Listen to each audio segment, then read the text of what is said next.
All set. Thank you, Lindsay.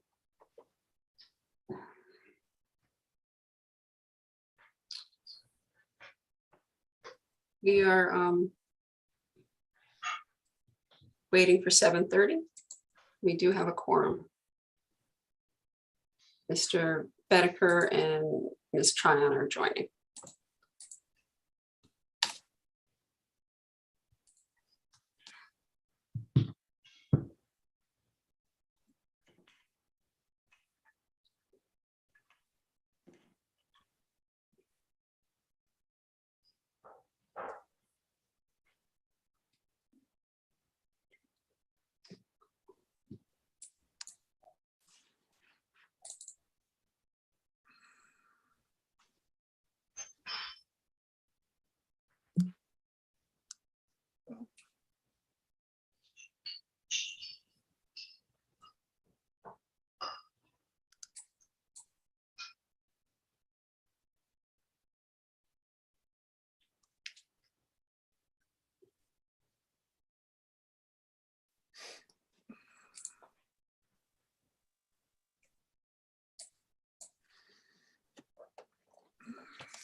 Okay, Mary Rose, it's 7:30. Do you want to, could everybody please mute your line if you're not, if you're not speaking or acknowledged by the chair?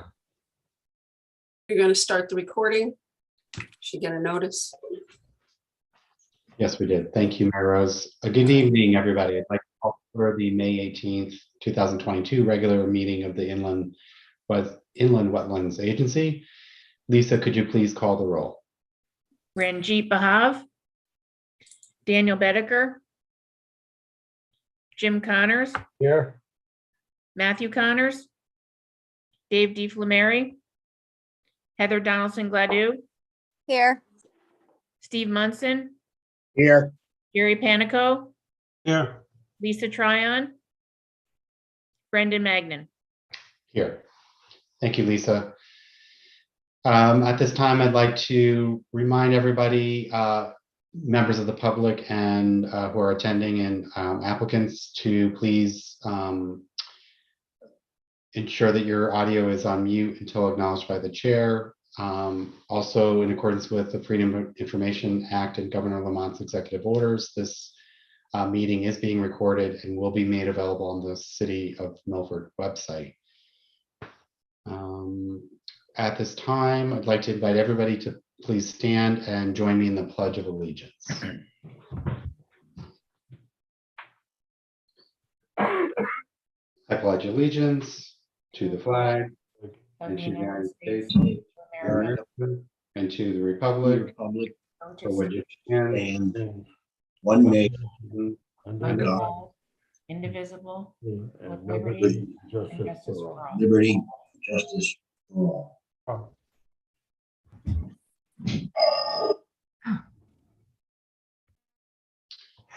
Next on the agenda item C, public comments. Is there anyone here from the public wishing to speak on topics not otherwise on the agenda?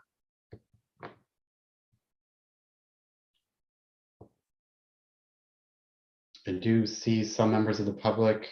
Is there anyone here wishing to speak on topics not otherwise on the agenda? Going twice, going three times. Moving on to item D1. Mary Rose, do you want to introduce item D1, which is IWA 220021?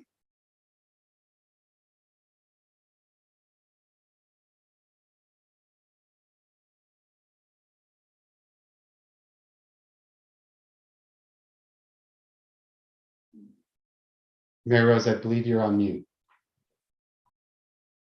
Sorry about that, team.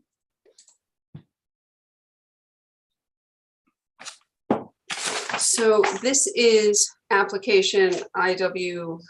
I apologize. 22-0021, 883 North Street. And this has been before the agency since or was received by the agency and presented to the agency on March 16th, 2022. The 65-day review period runs until this Friday, which is May 20th. Prior to the 65th day, the agency needs to determine if an application is complete and can be decided upon, or if there's an outstanding information required for decision. While the agency has not requested an extension of time, the applicant has submitted a letter granting an additional 14 days to review the application, which would allow a decision to be made at the next meeting, which is June 1st, instead of this evening. With us this evening is Doug Rich, the landscape architect from Fuller Engineering, and Andreas Gravitas, the property owner. Good evening, Mr. Andreas or Mr. Reach. Would you like to add anything to the record at this time? Yes, good evening. My name is Douglas Rich, landscape architect with Fuller Engineering and Land Surveying. Our office is at 525 John Street in Bridgeport, Connecticut. Also with us tonight, I've got Sebastian Urchulo, our engineer of record on this project. And he can answer any questions you may have regarding any of the engineering comments that the city engineer may have had. Since our last meeting, we have added some things to the plans. Mary Rose, Mary Rose, on the screen you have what we've added in words. 5 items basically encapsulate the changes since the last meeting. We've now added a patio at the south side. I'll show you that, for picnic tables and chairs. One of the comments from the engineer was asking questions about the support structure for the then unconstructed front porch on the building. That has been granted permission to build that, so we've included that in our plans as well. Also added a handicap ramp at the east side of the building to get handicap access into the building. During the last meeting, I showed handicap parking space on the property, and so now we've got the final connection into the building, even though there is no public access into the building.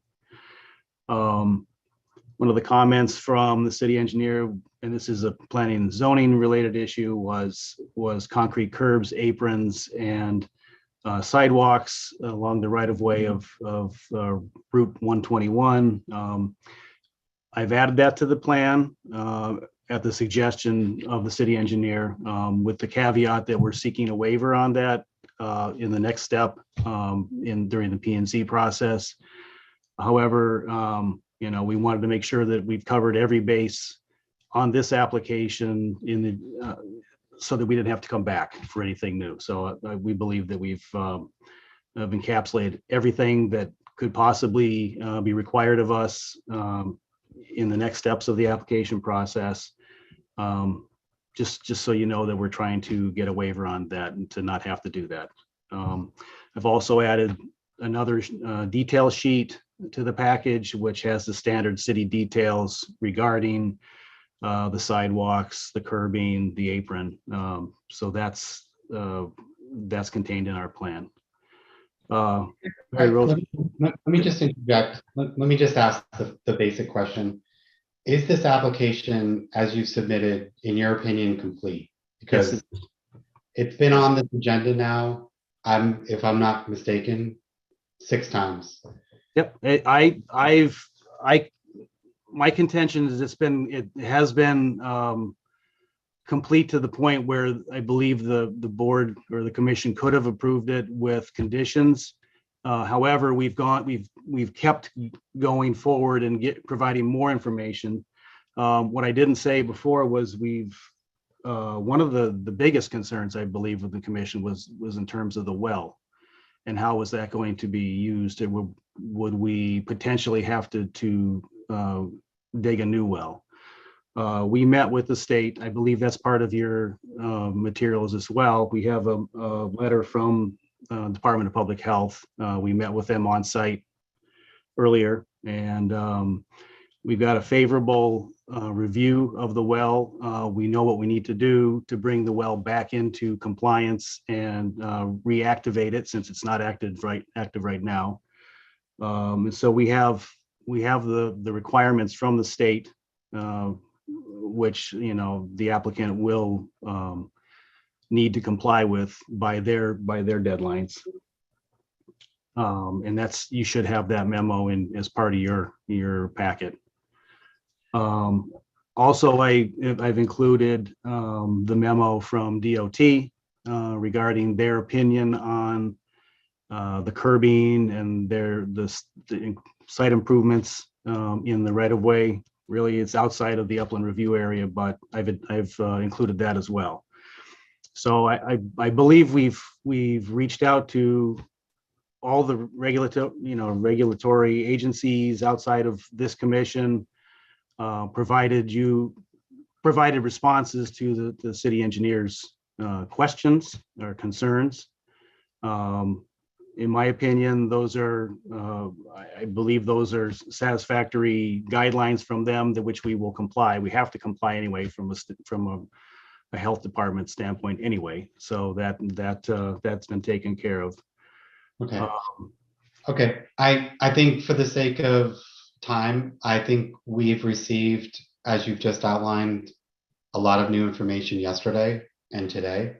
So Mary Rose, is there anything you want to add that hasn't been put on the record yet? Through you, Mr. Chair. We've added some documentation. There's some information. Mr. Rich has granted us a 2-week extension for review if the agency so chooses to take that. Again, we're at a point where the agency needs to make a decision, determine that it's approvable, determine that it's incomplete, or accept the granting of the 2-week lead time so that the city engineer gets to review the revised plans and the finalized letter from the health department, instead of the kind of, yeah, we see what you're doing, we just need some information letter comes in, and the letter from the Milford Health Department comes in. Yeah, I would advocate for a 2-week extension because we just received this information and I haven't had a chance to review it. So I'm not comfortable making a decision. If I had to make a decision at all, I'd deny it without prejudice. But that's my view. I'm open to a motion from the agency. Mr. Munson? I agree that we still don't have a complete picture. So I would agree with an extension. Well, we may have a complete. Mr. Chairman, We just received this. I'm sorry. Go ahead. We would, one of the problems, I apologize, I didn't really have time to look at this in depth today. So, but It's a late receipt, Steve. So it's not giving you sufficient time to review it. That's my point, Steve. No one's had a chance to review this. But my point is, we're going to be getting new information. We would get that information by when? No, we've received everything as of today. There's nothing outstanding that we're expecting, except for the engineer's responses and the health department's response. Right, we haven't got. Okay, yeah, we still have a couple of responses from other departments. Okay.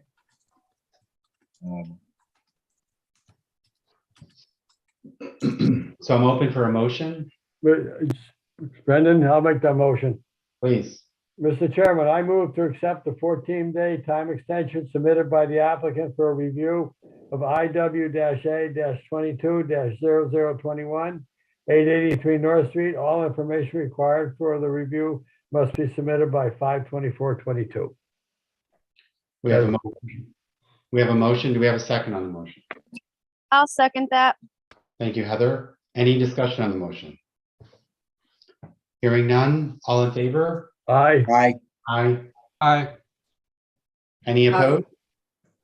Mr. Chairman, with the new PA 2203, you need a roll call vote for each Zoom meeting. Thank you for clarifying that. Lisa, could you do a roll call vote, please?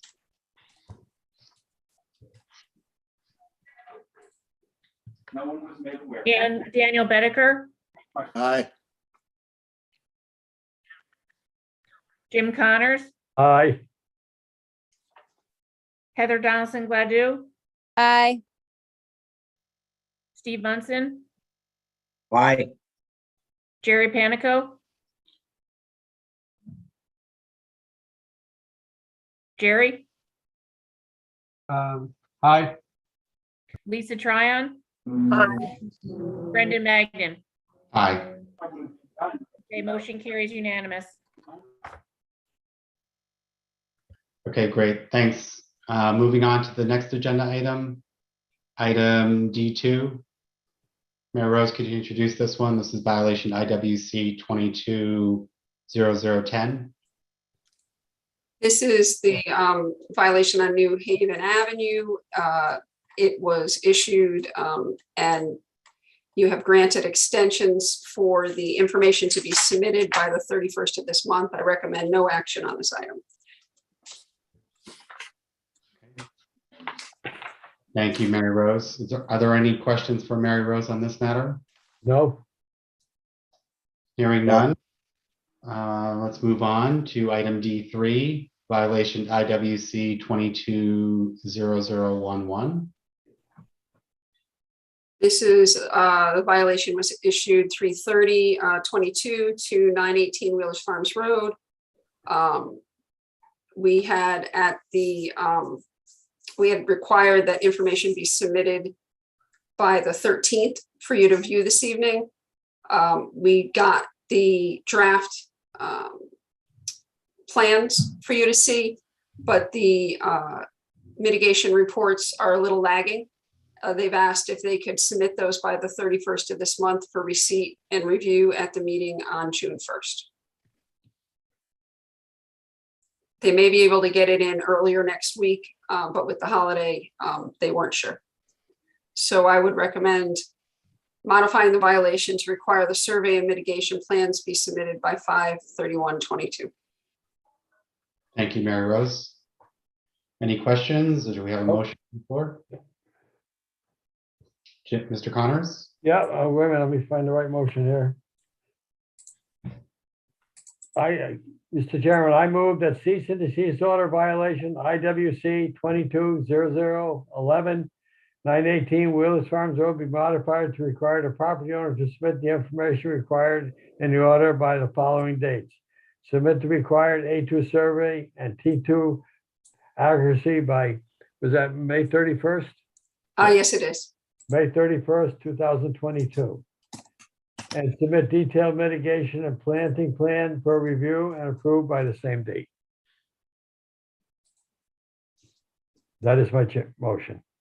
Okay, thank you for the motion. Do we have a second on the motion? I'll second that. Thank you, Heather. Any discussion on the motion?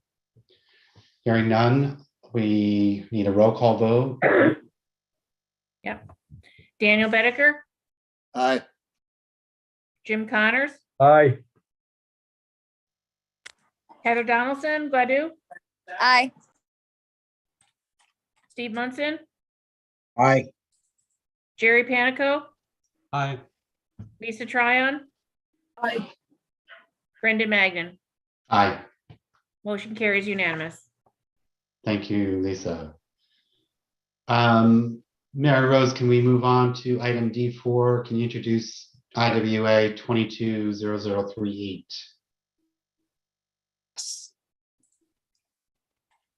This is proposal by Hasselmeyer Enterprises to construct a mixed-use building with work within 100 feet of an inland wetland, including grading, retaining wall, and a stormwater discharge.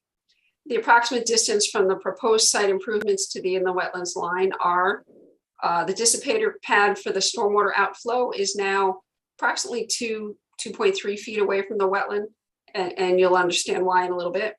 Retaining wall is 53 feet from the wetland, grading is 63 feet from the wetland, and the building is 100 feet from the wetland.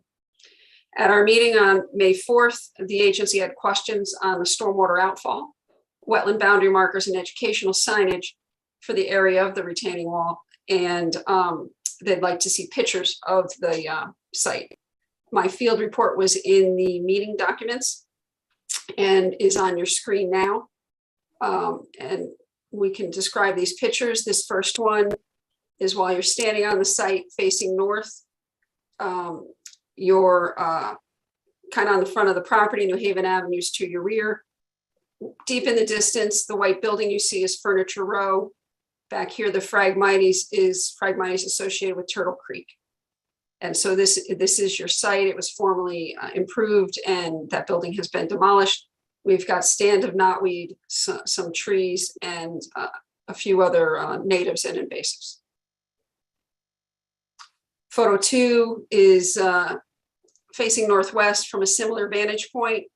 You can see the warehouse building on the site to the left. On the right, you can see a little bit of the erosion controls on the 990 New Haven Avenue site that's under construction. You've got a silt fence that's armored on either side by a line of wood chips. So this site is a fairly narrow site between two, a site that's under development and a developed site. Photo 3 is facing southwest, standing with 990 New Haven Avenue to my back, facing the warehouse on the adjacent site. The retaining wall is approximately 5 foot closer to the wetland than the warehouse on the adjoining lot. So the retaining wall would be roughly somewhere in here where I'm moving my mouse on the photo. And, you can see the status of the site. A lot of this is, I think it was some rose and some knotweed we had back here. Okay, this photo number 4, we're facing west. We're at the rear of the site. We're facing the wetland line. It's very hard to see unless you blow it up significantly, but there are pink wetland flags where those arrows are on the photo that delineate the wetland line at the back of the site. That new dissipator pad from the outfall for the 100-year overflow of the stormwater infiltration system is roughly in this area where the mouse is moving on the screen.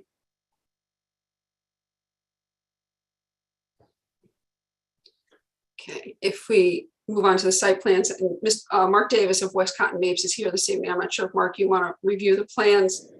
What they've done is they've extended the dissipator pipe and proposed a wildlife seed mixture along with some wetland signage and boundary markers. Okay. Mr. Davis, do you want to add something to the record? Introduce yourself. Yes, well, I'm Mark Davis. I'm the engineer for the project, owner of West Cotton Mapes. We're located at 142 Temple Street in New Haven. No, Mary Rose has given a very good explanation of the site and the changes that we've made based on the the comments from the last meeting, and we revised the plans and submitted them last week for review by Mary Rose, the city engineer. And I imagine Mary Rose will continue with the city engineer's comments, which had a few recommended conditions.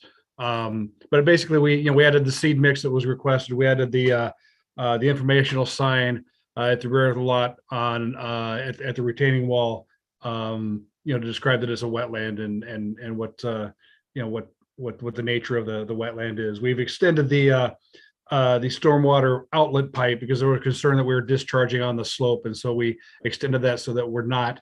And we've got a designed energy dissipator at 0% slope. With the outlet pipe, we maintain the flat pitch that we previously had. So what that means is our manhole in the parking lot is about 3 feet deeper, but we'll continue to have that very slow discharge velocity, so that we won't have, on top of that, with the designed energy dissipator, there will be no there won't be any erosion to the soils there. And then the city engineer reviewed the plans. He had 6 recommended conditions. They're all reasonable conditions, and we will implement those. I can go in more detail, or if there's any questions, or I don't know if Mary Rose has more to add.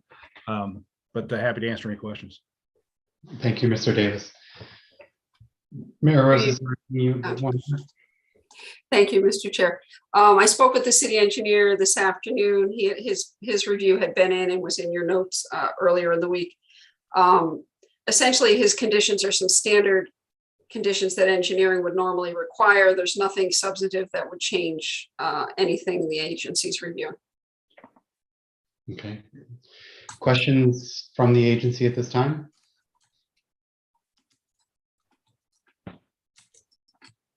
This evening, the agency can ask more questions. We can take no action. We can request additional information. We can schedule. I have a question, Mr. Chairman. Mr. Panico? Go ahead. Yeah. Mr. David, is there any changes from the prior submittal 2 weeks ago? Only the changes that were as a request from the agency with the with the outlet pipe and the seating and those. There's no changes to the geometry or anything on the site itself or the grading. If I can briefly show them on the screen, Mr. Chair. Please. What we've got is we've got the retaining wall.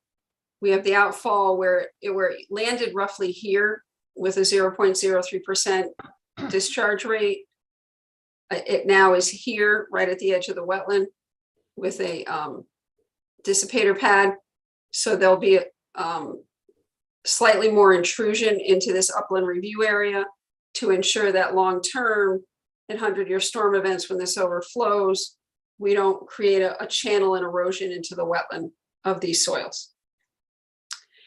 This area in here, which has a significant number of invasives in it, is proposed, once disturbed for this work, to be restabilized with a New England wetlands or a New England seed mixture that will tolerate the salt that we may get in this area, as we do have some tidal wetlands beyond the inland wetlands on the site. And one step back, 2 steps back, sorry.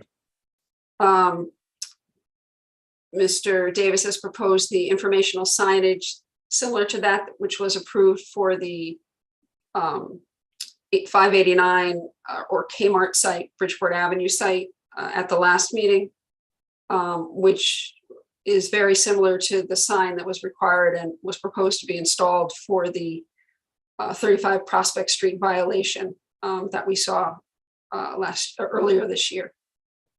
There's a question about safety, and so a timber guardrail was also added. Mr. Panico, was that answer your question? Yes. Thank you very much.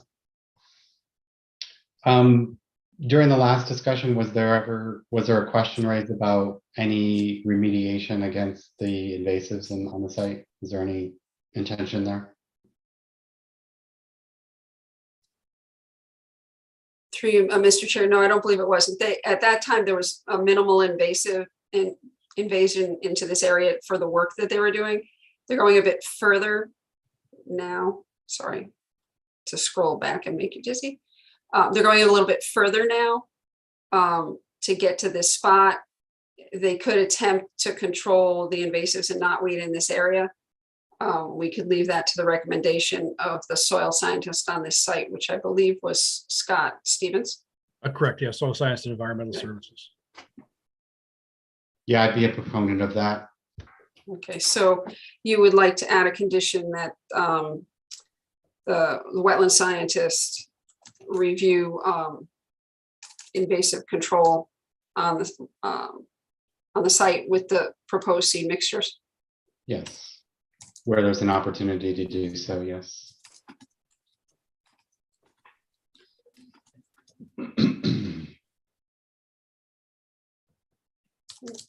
So review and plan invasive control.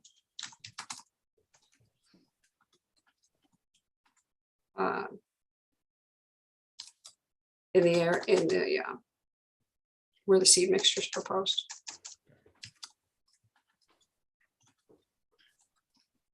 Are there any other questions from the agency?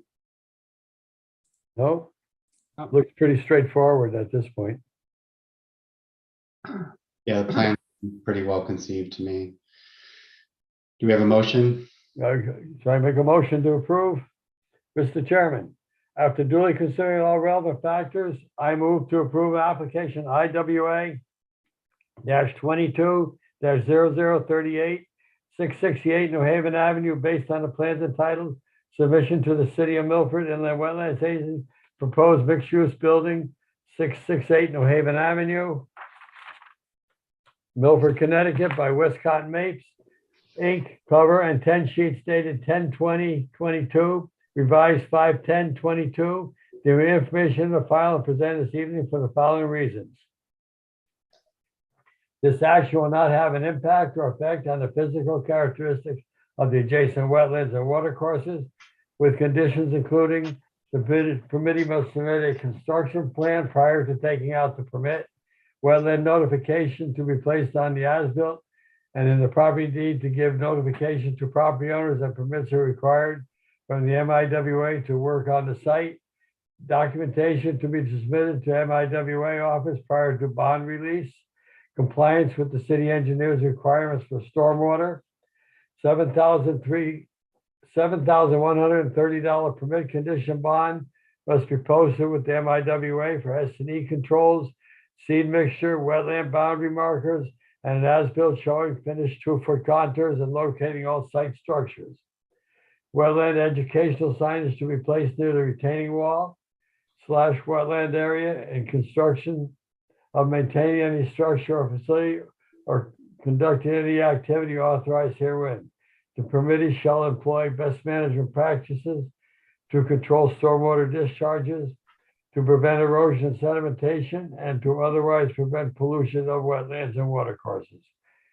Best management practices include, but are not limited to, the projects identified in the Connecticut guidelines for soil erosion and sedimentation control as revised 2004 Connecticut Stormwater Quality Manual, Department of Transportation Connecticut DOT Drainage Manual as revised, and the Department of Transportation Standard Specification as revised. The permittee must submit a certification by the project engineer that the completed project meets the desired intent of the approval prior to bonds being released, and to add Mary Rose's condition, if you could state that, please.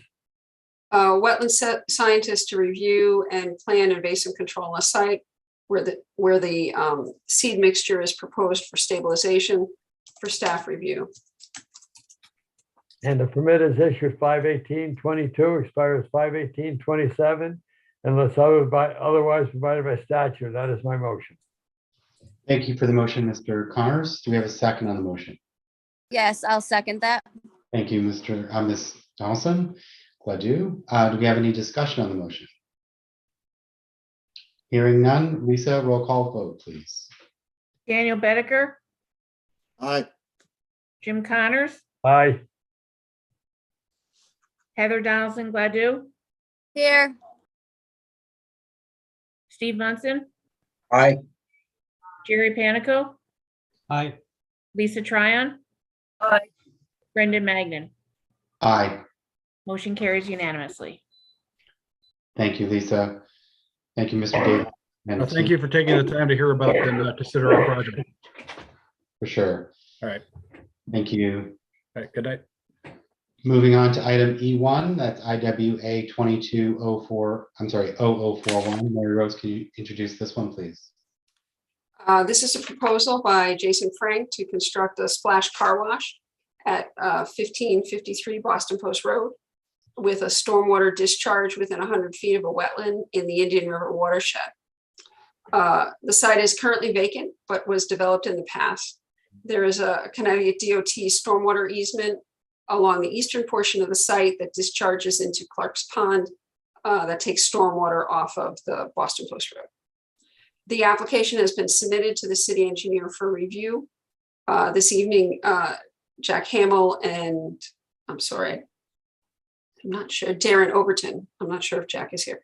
Darren Overton is here to present the project from SLR and answer your questions. Darren, would you like to share your screen, or would you like me to share a screen? If I could share my screen, that would be great. Great. While we're doing that, if you could just introduce yourself, Darren, for the record, please. Sure. Good evening, everyone. My name is Darren Overton from SLR Consulting. I'm a licensed professional engineer in the state of Connecticut, and I've been working with Splash Car Wash for the design of this redevelopment of this existing parcel on Route 1. I have a couple of I have existing conditions, kind of color aerial plan to present to you, go over existing conditions at the site, then kind of a relatively simple rendering of the proposed conditions. I'm showing up that share is disabled on my screen. It's basically a simple color rendering of the site plan that's been submitted as part of the application. And then I also have some color renderings of what is the finished site with showing the architecture that I can show the commission. Okay. While your permissions are being set up, is there anyone else from your team presenting tonight, Mr. Overton, or is it just you? I believe it's just myself. Megan Raymond, our soil scientist, was planning to attend the meeting but had a conflict. If she gets back in time, she will log in and can be available to answer questions. But I have read through her soil report, and I will be presenting parts of that tonight as well. Can everybody see my screen? Yes. Okay, so you must be familiar with your agenda by now. Sorry about that. So here's the existing conditions plan. This property is about 2.5 acres. We've overlaid the proposed or the existing conditions survey on the aerial.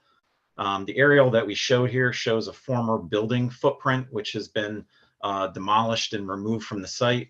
So essentially what we have is just the remaining paved area on the site, kind of disturbed grass or meadow area that's out there. And then there's some wooded area around the perimeter of the site. So it's approximately 2.5 acres. It's made up of 2 parcels. The boundary line kind of comes down the middle here and over to the right of the screen. So there is a larger parcel here that's about 2 acres, and then a second parcel here that's about 1/2 acre. This is in the CCD5 design district, and it's basically surrounded mostly by commercial existing development around the perimeter of the site. As you can see on the plan, north is kind of up and to the right at a 45-degree angle. For the presentation tonight, I'll assume north is to the right. So this property boundary here would be north, Boston Post Road over on the west side of the site. We have bordering the site to the east, as Mary Rose had mentioned, Clark Pond, as part of the Indian River complex. Our soil scientist, Megan Raymond, had gone out to flag wetlands on the site back in August of last year. She found there were no wetlands on the site, but very close to the site, within about 10 or 15 feet of the site, she did flag a wetland boundary along Clark Pond to establish the 100-foot upland review area that we show on our plans. The high point of the site is over here, kind of in this northern corner of the property up along Route 1. And then as this all slopes relatively gently back towards Clark Pond over to the east, down to an elevation of about 11 along the eastern property line. There's also along the site, you can sort of see along here, there's a 100-year floodplain that is mapped across the site, a FEMA map floodplain that's associated with Clark Pond. We have some disturbance within that floodplain, but very limited for our stormwater discharge. And we also show the 100-foot upland review area on our plans.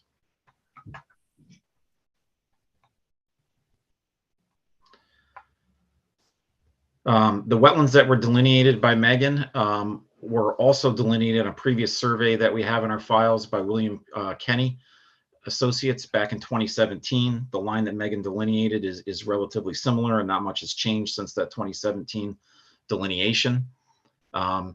In Megan's review of the wetlands out there, she determined that this wetland line, as it's flagged, is generally it's a fringe forested wetland.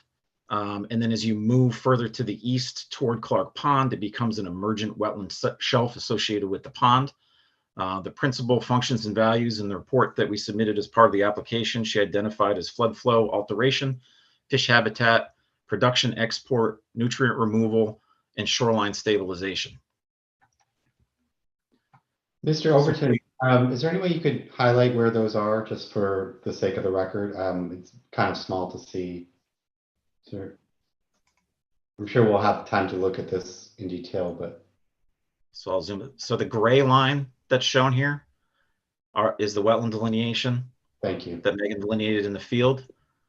The property line is the darker line here. So you can see that's just beyond the property line to the east. Thank you. So I'll move on to our site plan. What we have here is redevelopment of the parcel for a proposed vehicle wash facility. The building is located kind of centrally on the property. It's rendered in the brownish color here.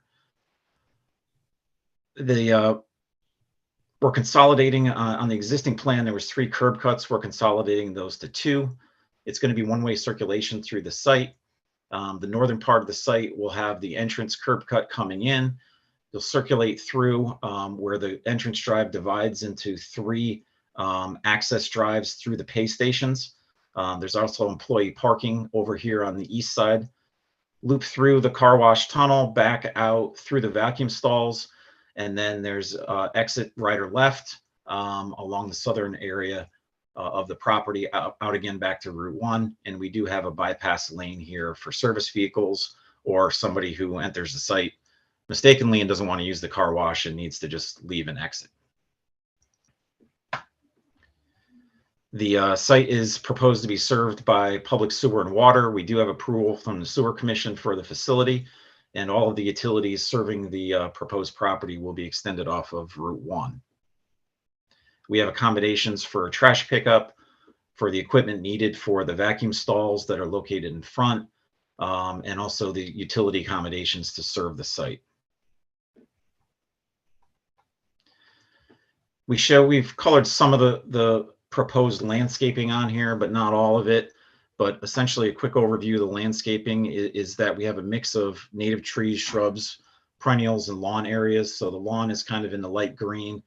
We've kind of taken some liberties with that light green out here. There's existing vegetation along the back here that's just going to remain natural. So the manicured or managed lawn areas are going to be these light green areas around the building and around the frontage.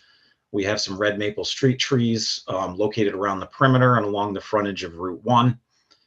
There's also some plantings along the foundations here, more than what's actually represented in the rendering, because we've just colored the trees and shrubs here, but they're also a mix of reed grasses, holly, and daylilies that are included as part of the foundation plantings.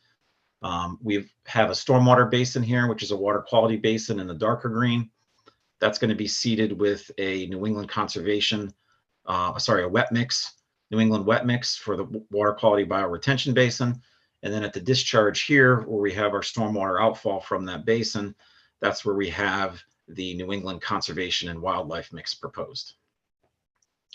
So as part of this, here you can see in a little more detail or highlighted, this is the 100-foot upland review area line, which is an offset of this blue wetland delineation.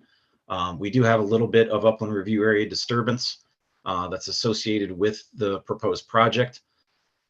The actual flared end discharge and the riprap energy dissipator are about 65 square feet.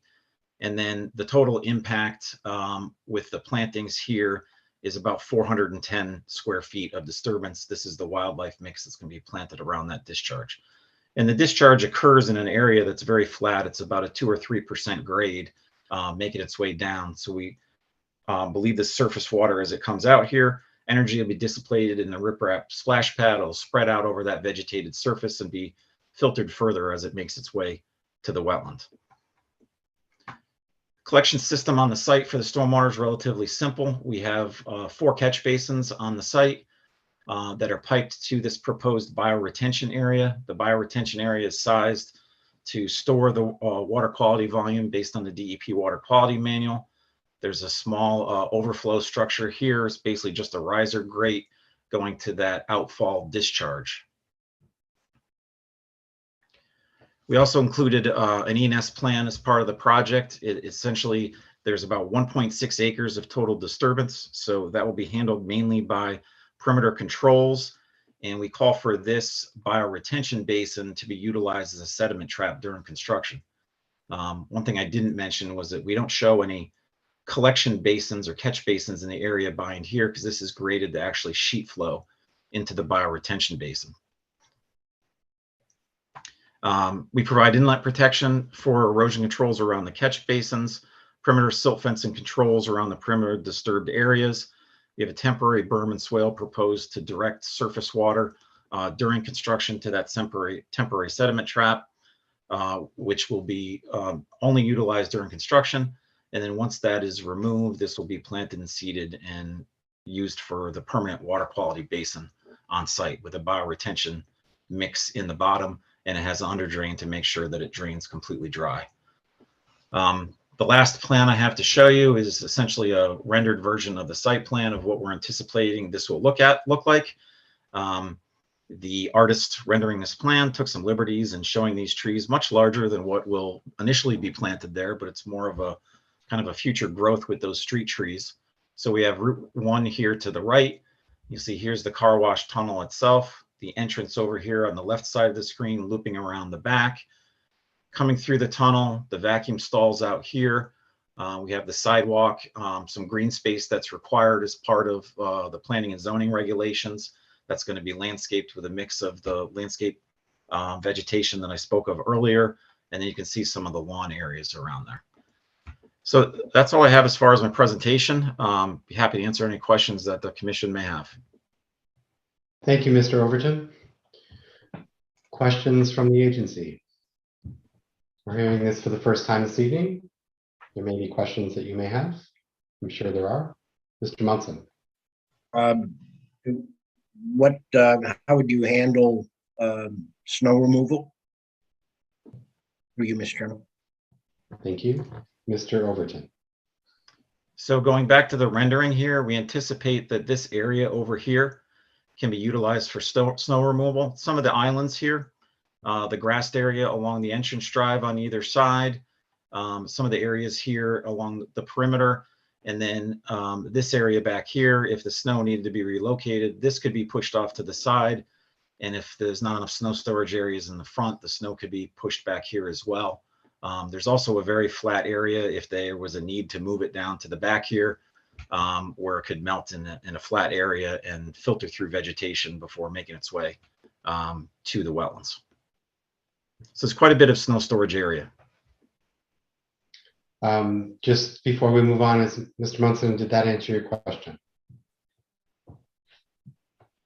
Yes, I think so. Did you have any other questions, Mr. Munson? No. At this time, no. Okay. Commissioner Tryon? Mr. Chair, if I could follow up on that question. Certainly. Mary Rose, go ahead. Mr. Overton, if you could just reiterate for the snow storage. So you're proposing not to have the snow storage go through your stormwater pre-treatment system, but to have it run over land? My preference would be not to push snow into here that might have sediment if they use sand in it. I would rather see that pushed over on the side where it can melt slowly, infiltrate into the ground, and then any sediment on the surface would basically just be maintained there over on the side and not clog the bioretention filter in the basin. Because that No, I wasn't proposing putting the snow in the bioretention basin. Do you not have a stormwater treatment system underneath the for your catch basins? It just discharges directly to the bioretention basin. So the catch basins have 2-foot sumps, and this discharges into the basin. Okay, so there's no hydrodynamic separator proposed. We did not show one for this. It could be considered though. Thank you. Thank you, Mary Rose. Commissioner Tryon. Yes, I've never looked at a car wash before, so I'm just thinking of water, and I'm probably completely off base. So all of the water, when we talk about discharge that's going to go into the bioretention, that's simply water that's from the asphalt. The water that's actually generated within your car wash, that's all captured by the sewer system? That's a That's what I'm question. asking. That's a question, I believe. Yeah, that's the question. Yeah, well, where does that water go? Yeah. Thank you. Mr. Overton. Yes, so the bioretention basin is sized with the water quality volume to treat the impervious paved surfaces as well as the building. And then the building itself has a recycle system within it to capture the wash water from the vehicles going through. And then there is some level of overflow into the sanitary sewer. So there is a daily discharge to the sanitary sewer, but there also is recycle of the wash water within the building itself. And it is all self-contained within the building. So it would only discharge to the sewer. Okay, so all of this, the soap and whatever's used to clean the cars, that's never going to come out through that discharge pipe. Correct. Okay. Okay, thank you. I've just never done this before. Thank you. That's a great question. Thank you, Commissioner Tron. Commissioner Bave? Good evening and sorry for joining late. I got tied up with my work, but I have two questions here. So the applicant mentioned that the sump is going to be 2 feet. I would like to know if we can provide 4-foot sumps, at least for the last catch basin in the system, so that it will capture all the sediment and dirt and oils. And then the second question is the outfall elevation. How is it compared to the water body? Is it at level with the water body or not? Thank you, Commissioner. Mr. Overton? So the catch basins, we would not be opposed to having a larger sump in the last basin. Actually, with Mary Rose's concern about or discussion about a water quality structure like a hydrodynamic separator, there isn't a lot that drains here. So we could put hoods on each of these basins as well to help trap the sediments and avoid them washing through, as well as trap floatables in individual basins. I would see that as probably more favorable to have the deeper sump and the hoods as opposed to a hydrodynamic separator, but it would kind of be a trade-off, either or. And then the second question regarding the discharge here. So this discharge at the flared end in the energy dissipator is about at elevation 16. And as I mentioned in my presentation, the wetland back here, or this contour along the eastern property line, is about elevation 11. So there's about a 5-foot grade change from that discharge down here. So it's close to that level. Whereas, like I mentioned, this is up higher on a plateau, up around elevation 24. And the grade, as I mentioned, at the discharge is between 2 to 3%. So it's relatively flat at the discharge. And then you see there's a couple of contours here where it steepens up a little bit as it drops down towards the pond. So I just have a follow-up question. So based on the deep sedimentation and erosion control manual, the outfall needs to be at 0% grade, and it needs to be at the same elevation as that of receiving water.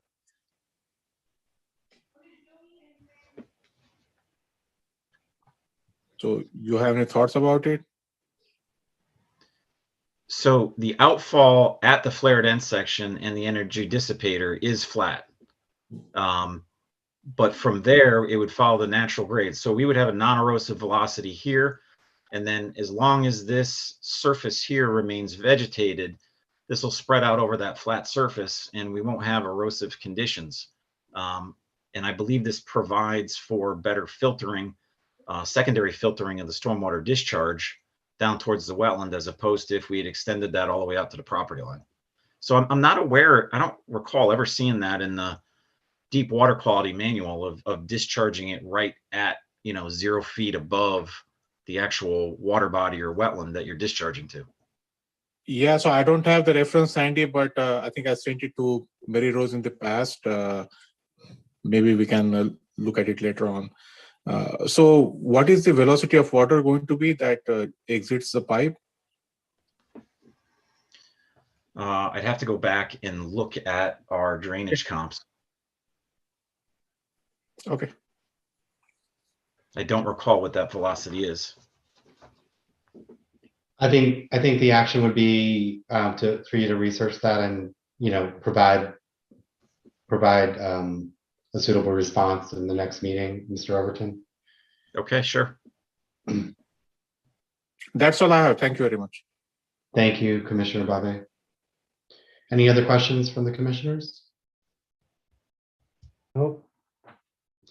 I have a question, Mr. Overton. I believe you said the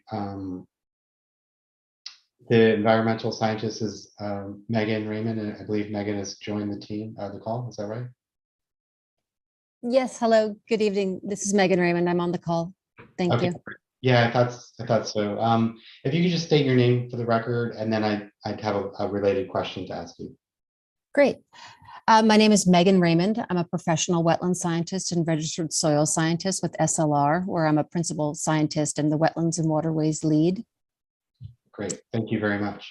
While you were joining, Mr. Overton mentioned the functions and values that your report summarized, and that was very, very relevant.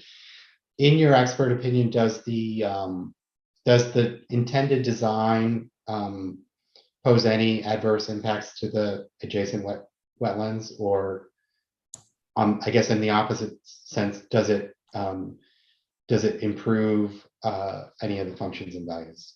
So 2 questions. Sure, I'm happy to answer that.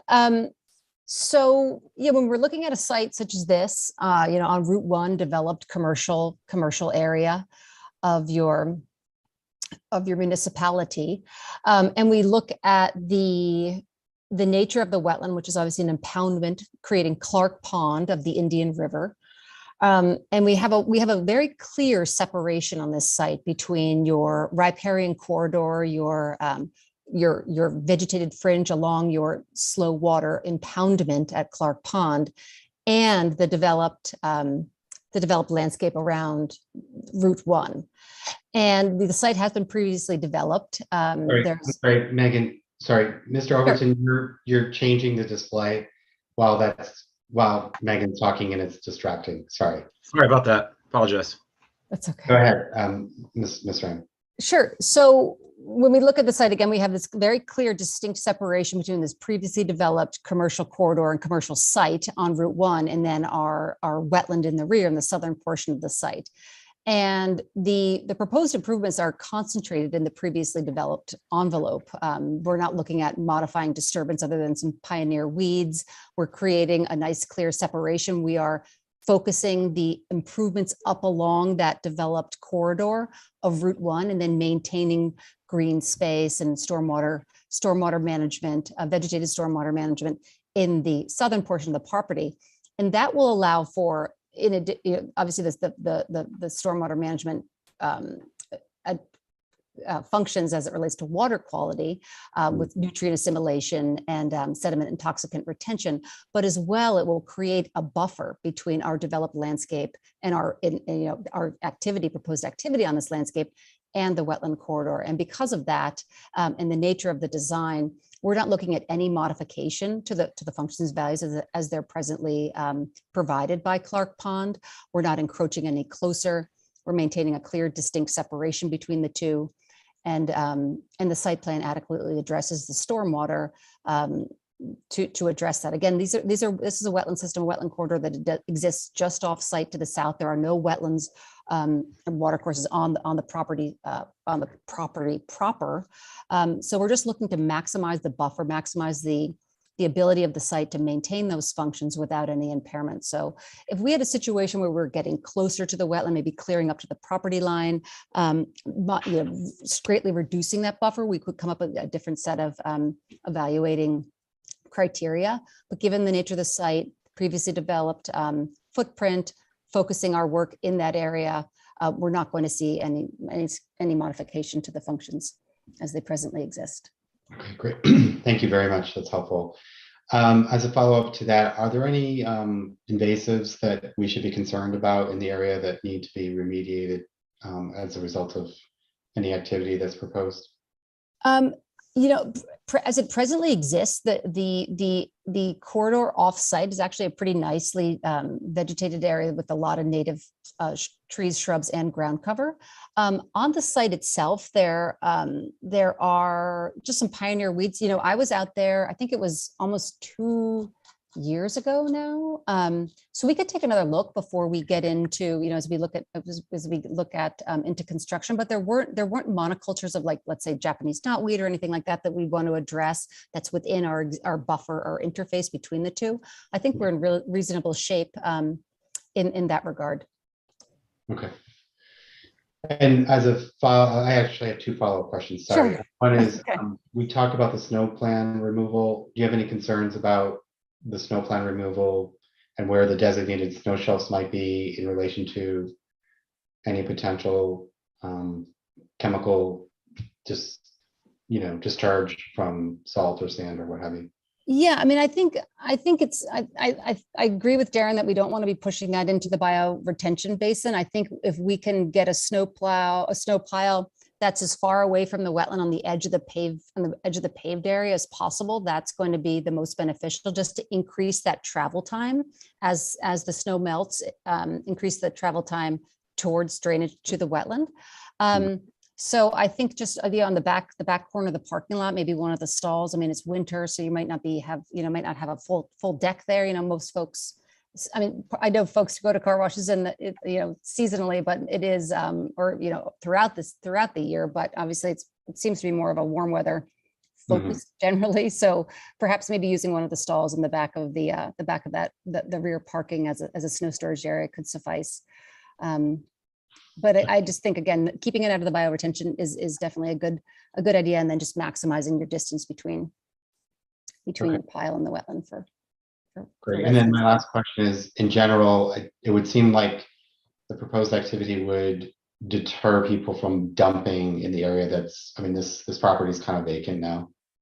So exactly. There's an ongoing risk of dumpage in the area, right? I assume that this would probably mitigate some of that. I think that's a really, astute observation on that. I mean, this site is certainly open and right there on the commercial corridor, easy to drive in, dump things, move off. So I think increasing the activity level and tying in the adjacent uses is an apt use of the property, particularly when you can do so by focusing on existing developed footprint and maximizing your wetland buffer, at least maintaining. And I do believe that we have a net decrease in impervious out here. It's not significant. I mean, it's not enormous, but it's about 4,000 square feet of reduced impervious cover. So that's, as I recall, Darren could correct me if I'm wrong there, but I think that that's also an improvement. As well, it's great. Thanks, Darren. And as well, with just the stormwater management on the site where it previously did not exist. Brandon, I think there should be a designated spot for trash dumpster fenced, and also 1 or 2 stalls is not going to cover piling snow from that amount of parking and road area. You're going to need a decent sized area to put snow. Yeah, I think that's our suggestion, Mr. Overton, is that you modify the plan to have designated snow shelves. We typically look for that in designs like these, where it's very intentional and purposeful to address the concerns that Megan and I discussed. And there again, I agree with Mr. Connors that we would want to see a designated trash area with containment. I don't know where that is on the plan, if it's identified yet or not. Is that where If I may, Mr. Chairman? Yes, please. So I apologize earlier for my frantic flipping through pages on the screen, but that was me trying to look through the engineering report to answer the velocity question. No problem. Which I can now. The proposed dumpster is right here that has a surround enclosure. So the idea is that the trash pickup vehicle can come in here, bypass the car wash pay station lanes, and come in here and pick up the trash. Now, likely this will be managed and scheduled during off hours, so that wouldn't be a problem, but it can be accommodated basically anytime. And then here is the area that I mentioned for the vacuum equipment to serve the vacuum stalls in front. As far as snow storage, I mean, I would recommend maybe we just eliminate this tree here. And this area here is, while it's sloped at probably about 4-to-1 for grading of the site. The snow could certainly be stored here, and we could show that on the site plan as a designated snow storage area that would then melt and, you know, have this Okay. long surface run of over 100 feet to the wetland. So happy to do that. The snow storage then- area has to be easy for the plow person to put it there because you don't push snow around corners. Hey, Darren, can I add something to it? Yeah, if you Sure. could just, Mr. Seeley, is it? Could you just state your name for the record, please? Yeah, my name is Glenn Shealy. I'm the applicant. One of the things I wanted to point out there is where you're showing that tree to the bottom right of the property, and you have all those parking places there. That's probably 2/3 of those parking places are really unnecessary because it's a very small staff on these express wash sites. It's a manager and that tops 2 employees on the site at all times. So we could easily designate half of that parking down there for snow storage and just leave it the way it is if that's okay with the board. Okay, what about the front parking area? What are you gonna do with it there? Well, in the wintertime, our vacuums are much Well, that's the time slower. you get snow. Say one more time. That's when you get snow in the wintertime. Right. What I'm saying is that in the wintertime, the vacuum areas are much slower because of cold weather. People don't like to get out of the car and use the vacuums. So usually we just block the N2 vacuums off if we get a huge amount of snow because we just don't use vacuums aren't very popular in the wintertime when in the cold weather. In the summertime, I think that somebody else mentioned from SLR is the busier time for them. So if you could just reflect that on the proposed plans and resubmit the plans for our review, that would be fine. Thank you for your additional information, Mr. Seeley. Appreciate it. No worries. Any additional questions from the agency? No, Mayor Rose, do you have, Mr. Overton, do you have something else to add? So then the last item related to the velocity. Yes. I can just throw this up on the screen now that I have the page here. This is our outlet protection calculation. So it shows for a 25-year storm that outfall pipe has a velocity of 5.55 feet per second. And then we have the calculations for the stone energy dissipator. With a modified riprap that can handle 0 to 8 feet per second and dissipate that velocity to non-erosive levels. So at the end of that riprap level spreader, we should see non-erosive velocities that I believe would be less than 3 feet per second coming out of there, and then would spread out over that flat vegetated area. So I hope that answers the question. Thank you, Mr. Overton. Mayor Rose, is there anything else you would like to add that we need to think about or consider?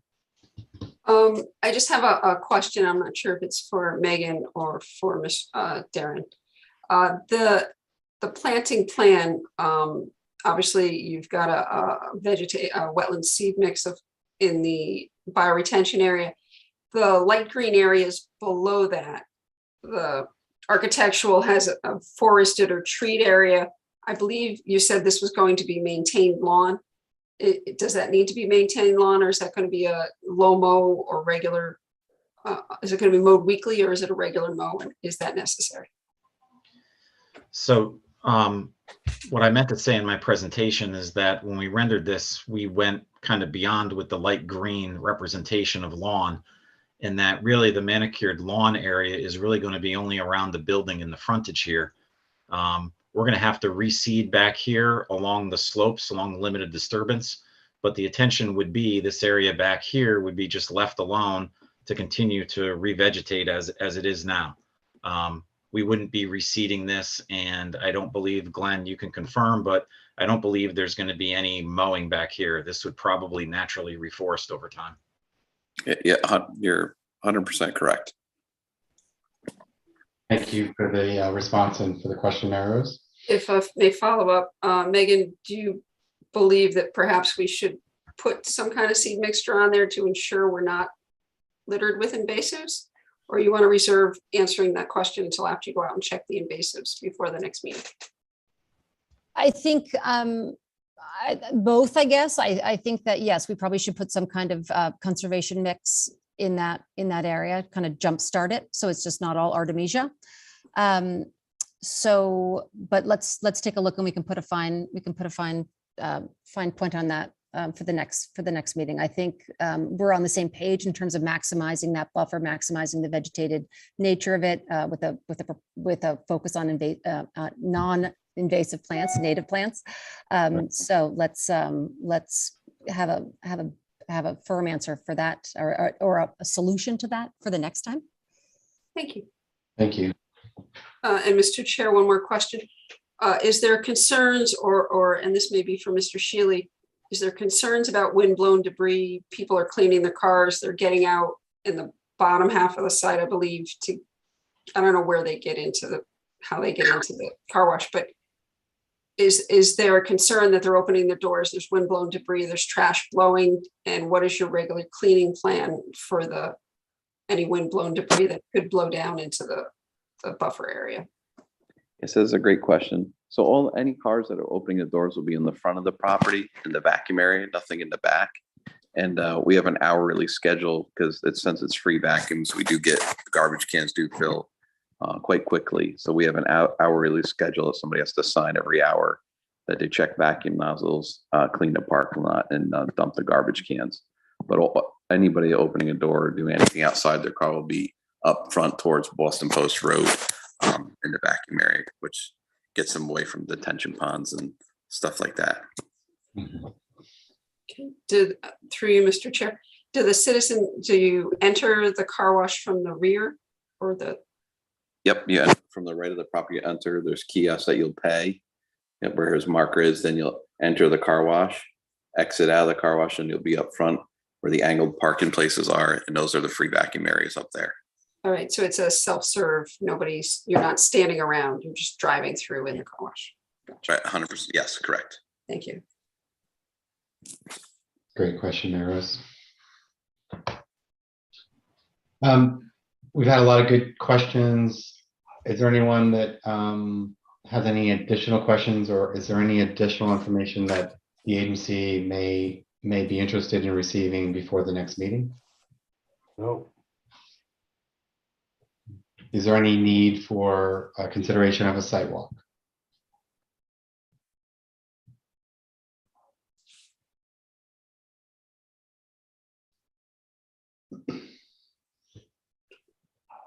Mr. Chairman, if I can just clarify, just so I know what to put in the letter, the information the agency wants for the next meeting. Sure. Information about the DEP manual outfall velocity and locations. The low-mow vegetation and invasive species will be looked at by Megan and gotten back to us. We don't need to worry about window and debris. Snow storage plan will be submitted. And we'll look for the city engineer, hopes to have a review available for you next week so that you'd have response time to us. But you may want to discuss with him. He typically requires 4-foot sumps and hooded outlets. So you may want to discuss with him your 2 versus 4 on all or just some. Thank you, Mary Rose. Does that cover everyone's concerns? I believe so. Yeah, and I mean, to answer the question I posed, I don't believe a site walk is necessary. I'm comfortable with the application as it's presented and the information we've discussed. So, but open to a motion or just consensus on this question. And I believe, Mary Rose, as of now, we don't have a petition for a public hearing or anything, correct? No, the agency just received this application this evening. We have until the next meeting to receive a petition. So no, we have not received a petition this evening. Okay, there's no further questions or information that we have. Thank you to the applicant team for your testimony this evening, and we'll speak to you at the next meeting. Thank you. Appreciate your time tonight. Thank you. Thanks very much. Take care. Thank you. Thank you very much. Have a good night. Thank you. Moving on to the agenda, item, Mary Rose. I believe it's Consideration of minutes of the previous meeting. consideration of the minutes. Do we have a motion to accept the minutes as presented? I'll make that motion. Motion's been made. Do we have a second on the motion? I'll second that. Commissioner Donaldson, Gladue, thank you. Lisa, roll call vote. Daniel Bedecker, Aye. I didn't hear that. He said aye. He said Okay, sorry. Jim Connors, Aye. Heather Donaldson Gladue, Aye. Steve Munson, Aye.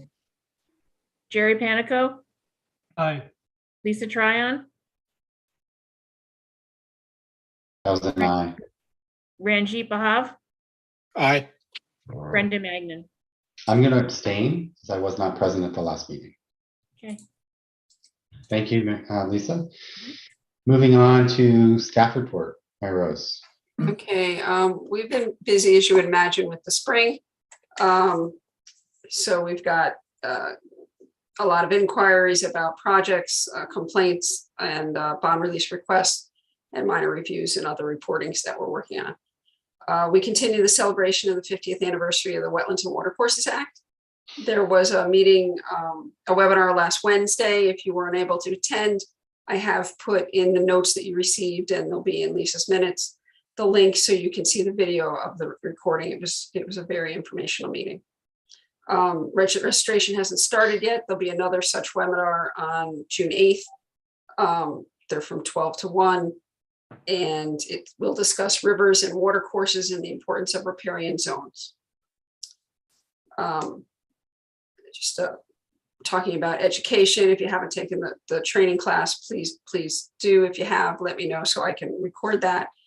And you can also take some supplemental education at the Connecticut Land Use Academy. They have a land use commissioners training, which is good for basic mass reading, basic Robert's rules, and then gets into more of the nitty-gritty of meetings. And it's rather informational. So Tafter, I know if you've taken any of the trainings, so we can just keep track of that. It's also Hurricane Awareness Month. Atlantic hurricane season is June 1st to November 30th. I put some links in the notes from ready.gov, the Milford Management Services page, and the Milford Alerts Everbridge system. If you're not hooked into Everbridge, it's a system where you get an all call if there's an emergency in town. Or it's broken down so that they can call just your area if there's an emergency in your area. Site statuses really haven't changed. We haven't started anybody new. We haven't released any violations or any bonds.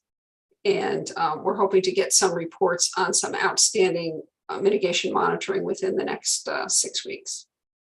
Does anybody have any questions for me? No. Thank you. Thank you. Moving on.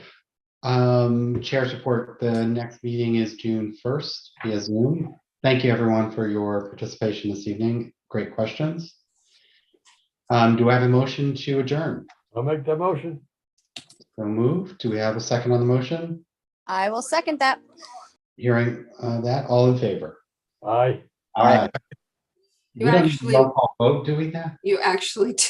Give me Two. it. Mhm. I'm sorry. Sorry. Daniel Bedecker, Aye. Jim Connors, Aye. Heather Donaldson Gladue, Aye. Steve Munson, Aye. Jerry Panico, Aye. Lisa Tryon, Aye. Ranjit Bahav, Aye. Brendan Magnan. Aye. Thank you, Lisa. And thanks everybody for your time this evening. Have a good night. Good night. Have a good Bye. evening, Thank everyone. you. Bye, Thank everybody. you. Night all. Mary Rose. Yes. I don't think I'm going to attend the next meeting. It's my son's 18th birthday, so I will probably take him out to dinner or something. I think that's probably really nice day. Yeah. Happy birthday to him from us. All right. Thank you. We'll see you in a few weeks. Yep. Have a good Bye-bye. end of the year. You too. Bye. Bye. Thank you for joining, Reggie.